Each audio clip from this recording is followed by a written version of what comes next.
Ahimelech, the priest of Nob, played a crucial role in David's survival during his flight from King Saul. He provided both sustenance and spiritual support.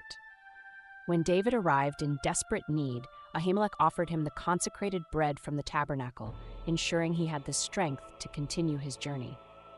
The book of 1 Samuel chapter 21 verse 6 records,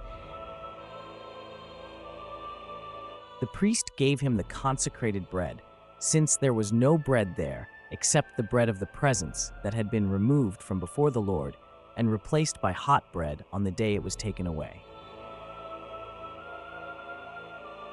Beyond physical sustenance, Ahimelech handed David the sword of Goliath, a weapon of immense symbolic and practical value that reaffirmed David's identity as the champion of Israel. The priest replied, The sword of Goliath the Philistine, whom you killed in the valley of Elah, is here. It is wrapped in a cloth behind the ephod. If you want it, take it. There is no sword here but that one. David said, There is none like it. Let me have it. These acts of assistance highlighted Ahimelech's willingness to prioritize compassion and divine purpose over strict adherence to ritual law. His intervention not only sustained David in the short term, but also reinforced his role as a divinely chosen leader, destined to challenge Saul's rule. This study proposes a possible identification of the biblical figure Ahimelech with Ili-milku, a regional ruler who authored 5 letters addressed to the pharaoh and is referenced in several others.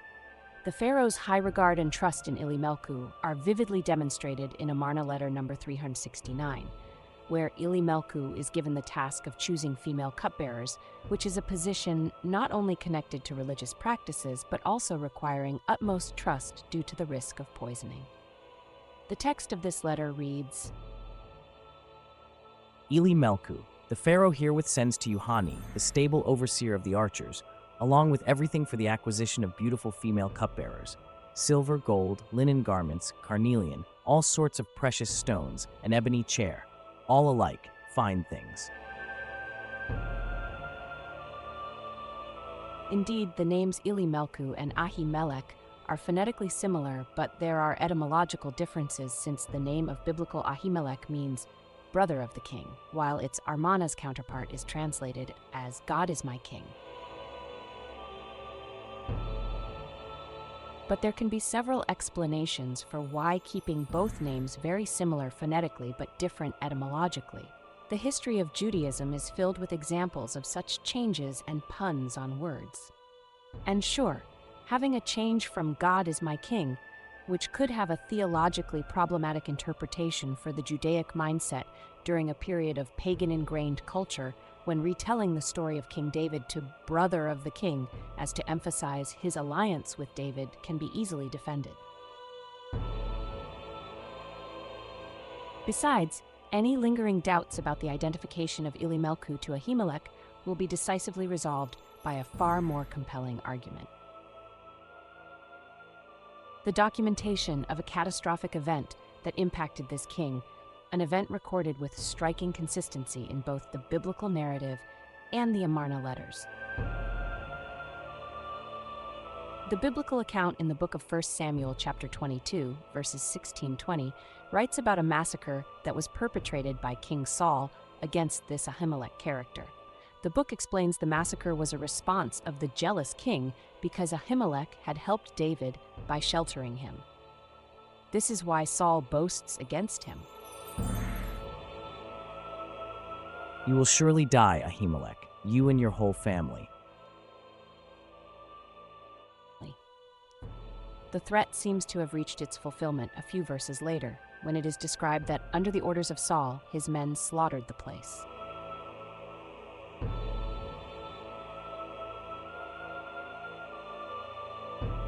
Saul put to the sword Nob, the town of the priests, with its men and women, its children and infants, and its cattle, donkeys, and sheep. But one son of Ahimelech, son of Ahitub, named Abiathar, escaped and fled to join David. This event happens almost identically in the Amarna Letters numbers 273 and 274, written by a Amarna vassal ruler named Lady of the Lions. She reports, The mayors that were in the major cities of my lord are gone, and the entire land of the king took the side of the Habiru. May the king, my lord, inquire of his commissioner about what is being done in the land of the king. The 2 sons of Ili-milku barely escaped being killed. It is mesmerizing how the Amarna letter account has such a close synchronism with the biblical account. Sure, one can argue that in the biblical account only one son, Abiathar, survives the massacre, while in the Amarna letter, 2 unnamed sons were the survivors. The difference can be explained by the common ancient literary practice, known as spotlighting, to focus on the character of Abiathar, who keeps appearing in the narrative later. Most scholars of theology and religious studies consider Ahimelech to have died in the massacre perpetrated by Saul against the city of Nob because the ally of David disappears from the biblical account. Contrary to this belief, in Amarna archive, there are several descriptions of Ili-milku as far as having outlived Labiah. In reality, the survival of Ahimelech after this event perpetrated by Saul is quite easy to explain, since the biblical text never explicitly says he died. He is just not mentioned again because the biblical text focuses his attention on his son Abiathar and may also deliberately not mention him to prevent this Habiru ruler from competing with David as the protagonist of the story. The biblical depiction of Ahimelech underscores the pivotal roles in shaping David's early journey, marked by acts of provision, loyalty, and alignment with divine purpose.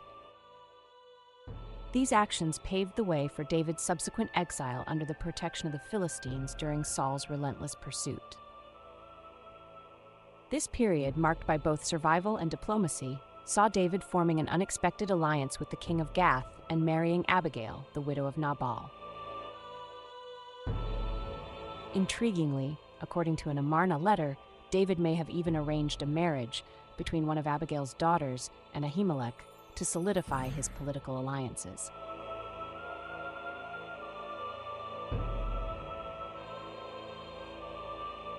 In the next chapter, we will delve deeply into this phase of David's life, examining how his sojourn in Philistine territory supports the intriguing hypothesis that he may have authored 3 Amarna letters to the pharaoh. This investigation will compare the identity of the ruler of Gath as depicted in the Amarna letters with the king of Gath described in the biblical account.